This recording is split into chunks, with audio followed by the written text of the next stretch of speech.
কন্যা সন্তান হয় পথচারীদের মিষ্টিমুখ করিয়ে বাজনা বাজিয়ে সাদরে গ্রহণ। আমার মেয়ে আমার অহংকার, এমন বার্তা দিয়ে গ্রহণ কন্যা সন্তানকে। জঙ্গিপুর পৌরসভার 12 নম্বর ওয়ার্ডের সুকান্ত চৌধুরীর কন্যা সন্তান জন্মগ্রহণ করেছে। কন্যা সন্তান জন্মগ্রহণ করার জন্য আজ পুরো এলাকা জুড়ে মিষ্টিমুখ করানো হলো। জঙ্গিপুর ভাগীরথী ব্রিজের মুখ থেকে বাজনা বাজিয়ে দম্পতিকে ফুলের মালা পরিয়ে পুষ্প বৃষ্টির মাধ্যমে গ্রহণ করা হলো। চৌধুরী দম্পতির কন্যা সন্তান হয় পুরো এলাকা জুড়ে যেন উৎসবের মেজাজ। অত্যাধুনিক আলো দিয়ে পুরো বাড়ি সাজানো।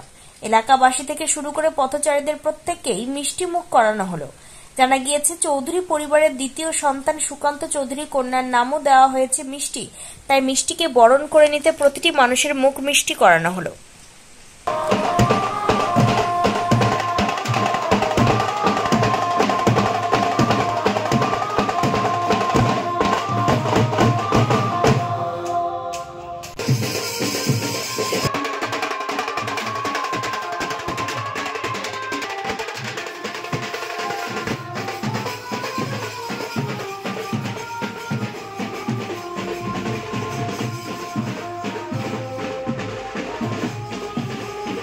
মিষ্টি এবং মিষ্টি খাওয়াতে খাওয়াতে নিয়ে অভ্যর্থনা জানানো হবে।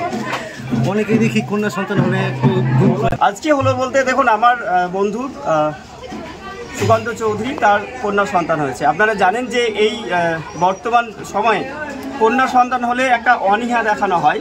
সেই জায়গায় দাঁড়িয়ে আমরা মনে করছি যে আমাদের এই কন্যা সন্তান আমাদের এই বাড়ির, আমার বন্ধুর বাড়ির জীবনের আলো, ঘরের আলো যেমন রয়েছে জীবনের আলো, এবং সেই জন্য আজকে আমরা তার নাম রেখেছি মিষ্টি। বাড়িতে আমাদের আরও এক কন্যা সন্তান রয়েছে, তার নাম হচ্ছে দৃষ্টি।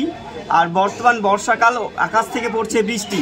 আর আজকে অ্যাম্বুলেন্সের মাধ্যমে আমাদের বাড়িতে যে মেয়েটি এলো তার নাম রেখেছি আমরা মিষ্টি।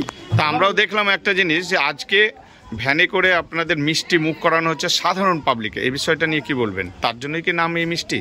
দেখুন, একটা জিনিস কি আপনারা জানেন, আমি আবারও প্রথমে বললাম যে মেয়ে হলে অনেকে অনীহা দেখায়। আমরা আমাদের এই বাড়িতে, মানে বন্ধুর বাড়িতে মেয়ে হওয়ায় আমরা এতটা খুশি যে তার নাম যেমন রেখেছি মিষ্টি, এবং মিষ্টি রাখার কারণেই আমরা কি করলাম, যখন ব্রিজের মুখ থেকে বাড়ি পর্যন্ত সমস্ত সাধারণ মানুষকে মিষ্টি মুখ করালাম।